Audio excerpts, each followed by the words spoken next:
Alors, écoute, bonjour Gabi, merci Bonjour. de nous accueillir aujourd'hui. Et puis félicitations, puisque j'ai appris tout à l'heure en venant que c'était les 20 ans d'Aquacoy en ce moment. Oui, tout à fait, hein, mais je te retourne le compliment. Bon anniversaire aussi, parce que j'ai ouï dire que tu fêtais aussi quelque chose, tes 10 ans. Et on fête les 10 ans, on est beaucoup plus jeunes, oui, beaucoup plus jeunes que vous. Tu parles de l'entreprise, je présume. Bon, ok, je parlais de l'entreprise. D'accord. D'accord. Alors, la première fois que je t'ai rencontré, Gabi, c'était chez toi. J'avais été incroyablement surpris parce que tu avais fait plein de trous dans ton jardin pour créer tes bassins. Il y avait pratiquement plus de pelouse. Et aujourd'hui, tu as combien de mètres carrés d'ailleurs dans cet endroit? C'est absolument énorme. Ici, là, on a un showroom de 8200 mètres carrés et on a 5000 mètres carrés pour la production. Que tu as gardé Qu'on a gardé sur l'ancien site. Alors, tu as 8200 mètres carrés ici. Et vous êtes combien maintenant en fait Là, on est 5 permanents et plus des apprentis et des stagiaires. D'accord, une dizaine de personnes? Oui, un peu moins. D'accord. Alors, raconte-moi un peu l'histoire d'Aquacoy. Comment t'es venue cette idée d'élever des poissons qui sont très très particuliers, hein, rien à voir avec les poissons d'aquarium chez toi, parce que tu es spécialisé sur la carpe koi, mais pas que. Oui, pas que. Hein, il faut aussi d'autres poissons, mais toujours des poissons de bassin. Alors, comment t'es venue finalement cette idée? Cette idée, c'est une passion, hein, et j'ai démarré. J'ai eu cette passion-là étant très très petit, hein, pour cause, c'est que du plus loin que je me souvienne, je ne me rappelle pas du tout un moment sans avoir de poissons autour de moi. En fait, faut savoir que pour la petite histoire, je viens du milieu festif, hein, je viens des fêtes foraines. Et faut savoir qu'en France, il y avait, hein, parce qu'il n'y avait qu'une école qui faisait l'éducation aux gens du voyage. D'accord. Qui était par la même école qui faisait l'éducation pour les enfants des bateliers. Ouais. Donc est-ce que ça a un lien? Je ne sais pas, je ne saurais pas te dire, mais le fait est que depuis cette période-là, j'ai jamais pu concevoir une journée ou une nuit même sans avoir des poissons ou de l'eau autour de moi. D'accord, une vraie passion depuis l'enfance. Alors de là à en faire ton métier, c'est quand même ouais, c'est vrai très que particulier, y a ce passage. Bah, Comment tu as quitté ce monde de la fête foraine à en arriver à créer aujourd'hui un espace qui est quasi une industrie et qui est, je crois, une référence dans toute l'Europe. Aquacoy est connu partout. Oui, principalement en France. Après, on va rester modeste, hein. On va dire que déjà les frontières commencent à s'approcher, mais on va dire que pour l'instant, c'est vraiment le marché français sur lequel on s'est bien implanté. Mais, même si on a beaucoup de clients qui commencent à venir de l'étranger, hein.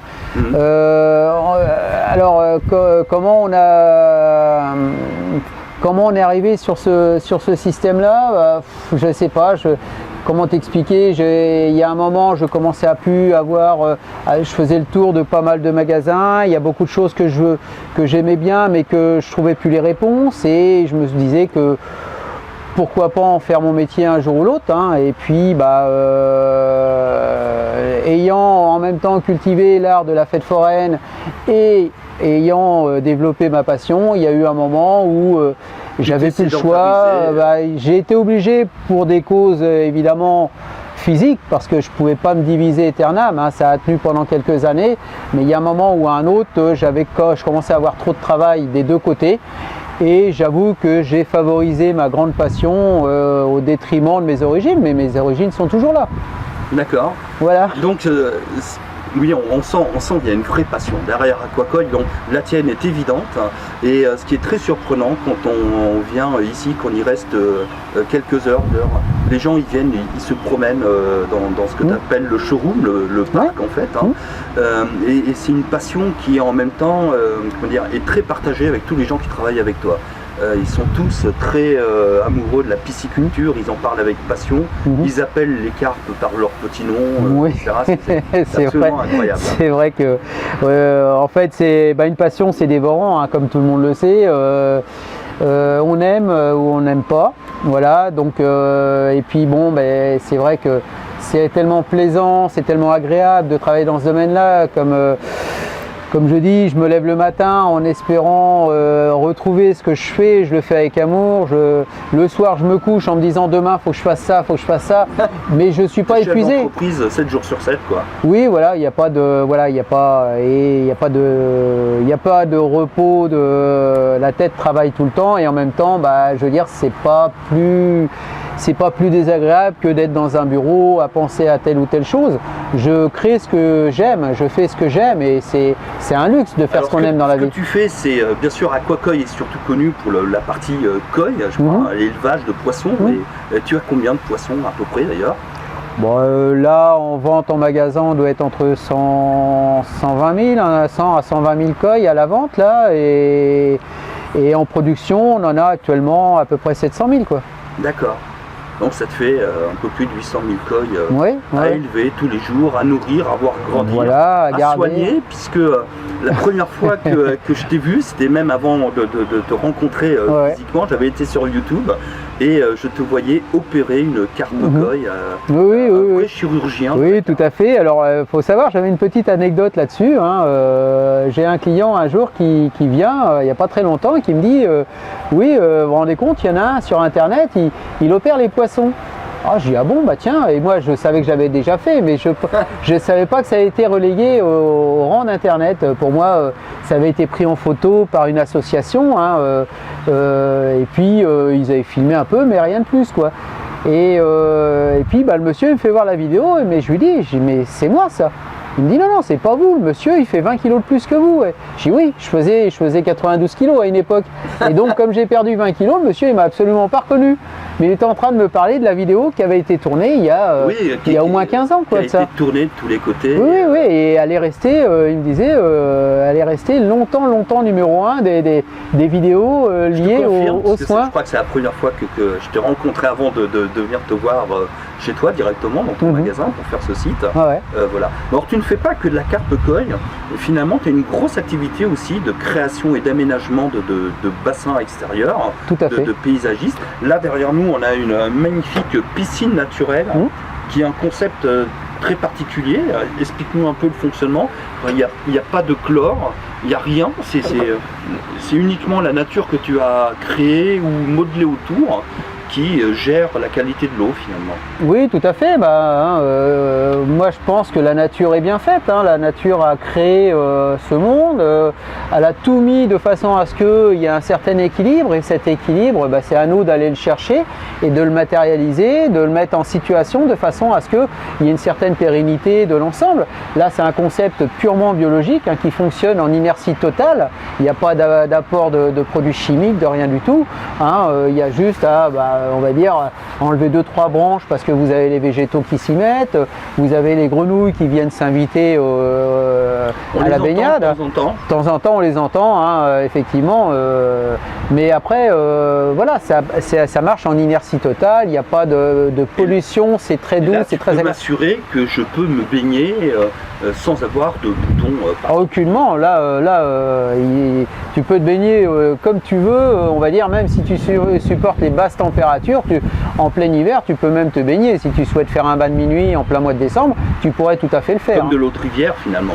Voilà, moi je rapprocherais plutôt ça à des lacs de montagne. Quand vous allez vous baigner en lac de montagne, vous avez des lacs qui sont très épurés, des eaux très douces et tout ça. Tu ressors de là-dedans, tu sens pas le chlore, ça te pique pas les yeux, t'as pas la peau irritée, rien. On est dans cette configuration-là parce qu'il n'y a pas de, il y a rien. L'eau est carrément cristalline, elle est propre, elle est filtrée par les végétaux et par les systèmes biologiques.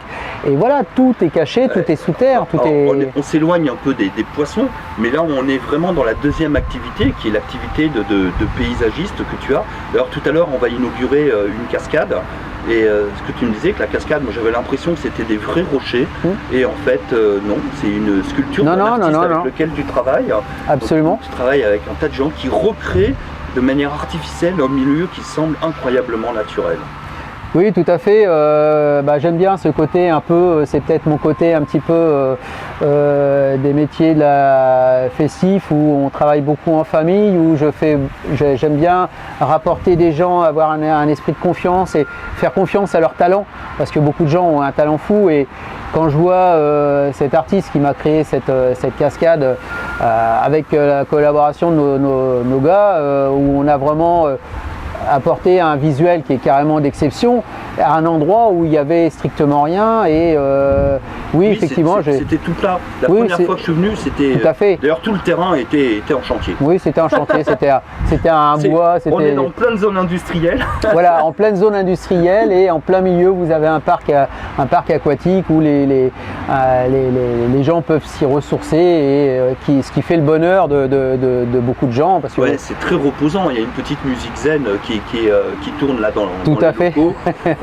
On respire la fraîcheur, il y a de l'eau partout, on est sous la gloriette. Voilà, là il fait un temps magnifique, c'est vraiment c'est un parc de promenade en fait finalement. Oui, j'ai des gens qui viennent, j'ai des gens qui viennent uniquement pour se balader, ils viennent, ils font le tour, ils s'installent, il y a des bancs, il y a des tables, des choses comme ça, ils s'installent tranquilles, ils regardent les décos, et puis ça leur donne des idées. En fait, moi le showroom il a été créé à la base justement dans cette configuration là pour donner envie aux gens. Nous cette année on a lancé un secteur qui est basé que sur la fontainerie en reconstitué, qui est tout simplement magnifique, et on a ramené ça parce que c'est un lien avec l'eau, et puis en même temps les gens ils aiment bien ce côté un petit peu architecture et tout. Donc on a ramené ça aussi cette année. C'est très très paisible. C'est vrai que dès qu'on se promène, qu'on passe quelques minutes dans ce que tu appelles le showroom, qui est le parc dans lequel on est là, on sent immédiatement un espèce de délassement. C'est très très paisible d'entendre l'eau couler. Il y a des fontaines absolument partout, il y a les filtres qui tournent, on n'entend pas de moteur, on voit ces poissons qui bougent. C'est très très calme, et c'est vrai que ça crée tout un contraste. On est à côté de l'autoroute, c'est laquelle, la 1 Non, c'est la 1016, la nationale 16 anciennement. D'accord. La 2016, donc il y a 29 700 voitures jour qui passent devant. Ok, bon, et là on a l'impression qu'on est ailleurs. Voilà, oui, ça permet aux gens de voir ce qu'ils pourraient avoir chez eux, puis de se projeter avec du recul, se dire que, comme on parlait de la piscine biologique tout à l'heure, par exemple, vous y allez au mois de décembre, l'avantage d'une piscine biologique par rapport à une piscine chlorée, c'est qu'au mois de décembre, la piscine biologique, elle est magnifique. Ouais. Même si vous n'avez pas dedans, c'est fabuleux, c'est un milieu naturel où les végétaux sont quand même encore omniprésents, vous avez encore aussi des animaux. Il y a des gens qui mettent des poissons dans leur piscine bio parce que c'est parfaitement compatible. Après, il s'agit d'y mettre le matériel qui convient, mais c'est parfaitement compatible. Et par contre, technique tu en parles rarement, comme ça on a l'impression que les gens te délèguent un objectif uniquement esthétique, mais je le vois dans le magasin, il y a incroyablement de produits et de technicité derrière tes bassins. Oui, il y a beaucoup déjà il y a la technicité qui évolue énormément, il y a pas mal de fournisseurs qui ont des bureaux d'études qui travaillent sur l'évolution permanente des technicités. On peut comparer ça un petit peu au monde de l'automobile où tous les ans il y a des nouveautés, des nouvelles choses et tout ça pour aller de l'avant, pour améliorer, pour aller dans tous les sens.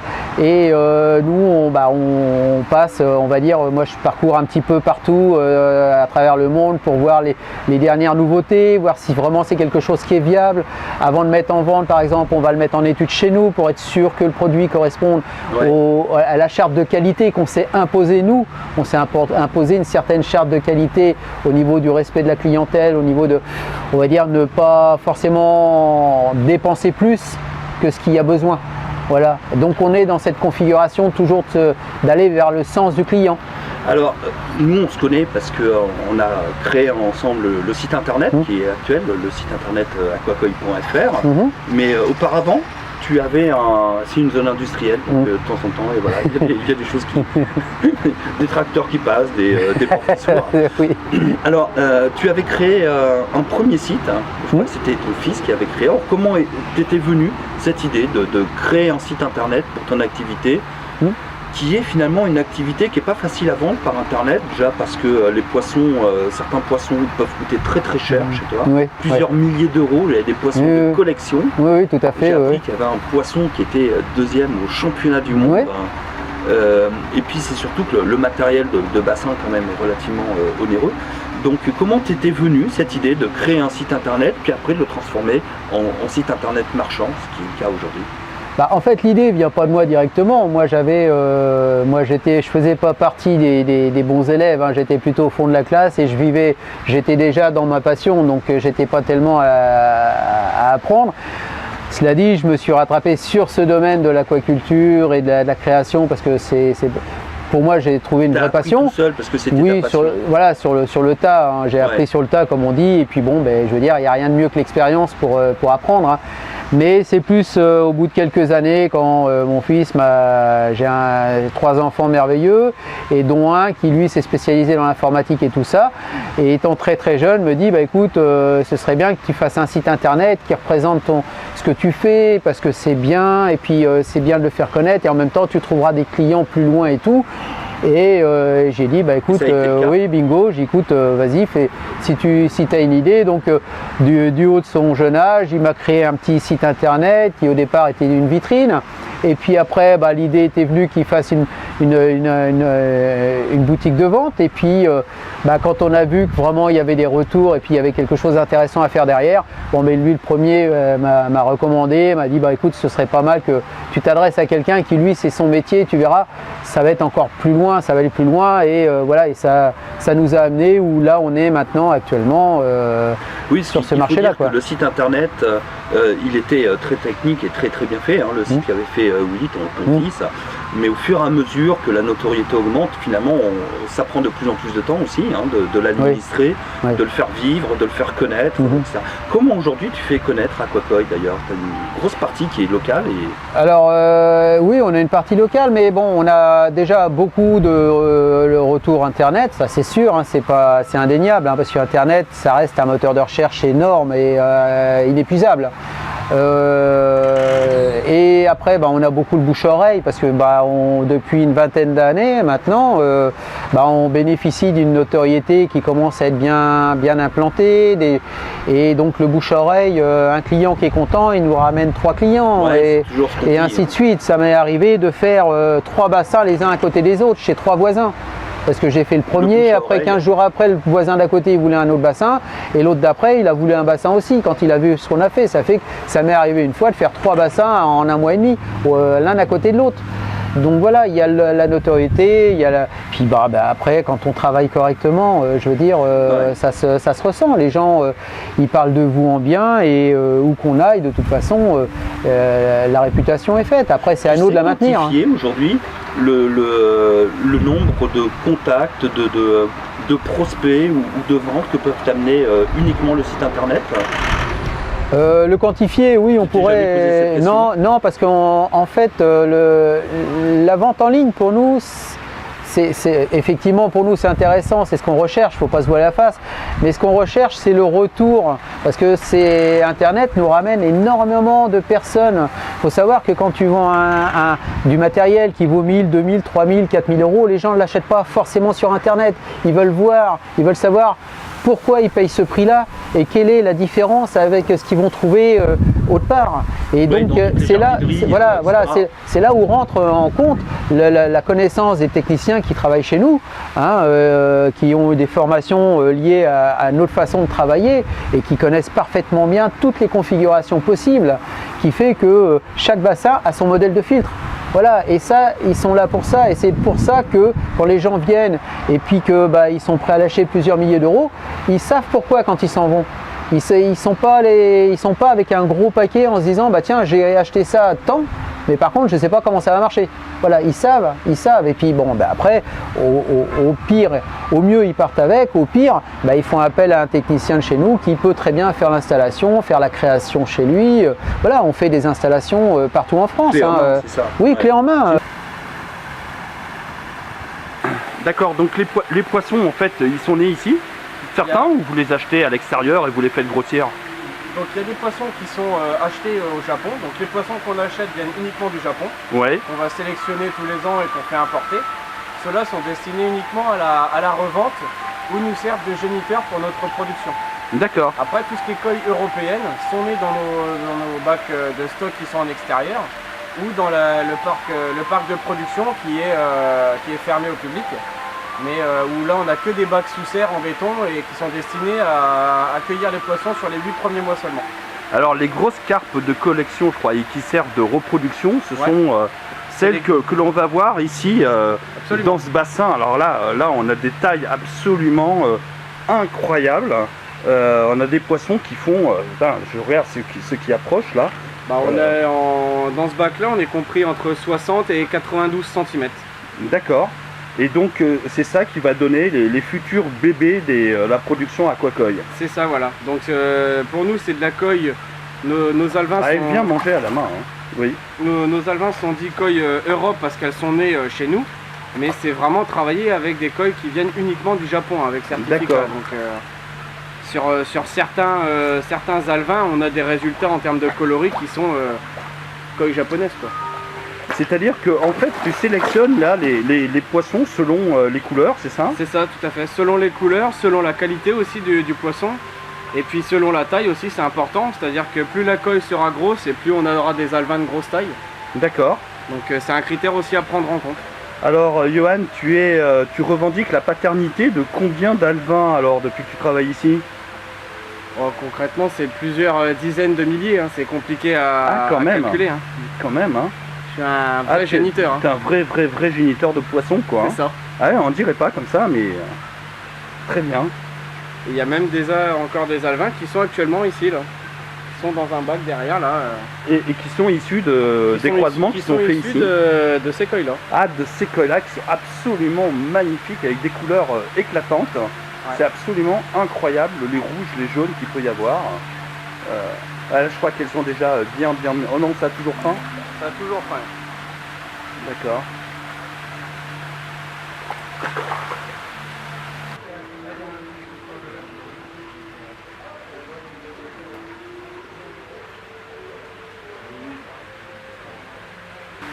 Alors ces carpes que je vois là, qui font combien? 70 cm, 80 cm hein? Ouais, c'est ça. La plus petite dans celui-là doit faire dans les 65 et en moyenne on est aux alentours des 75-76. Elles sont pas en vente celles-là?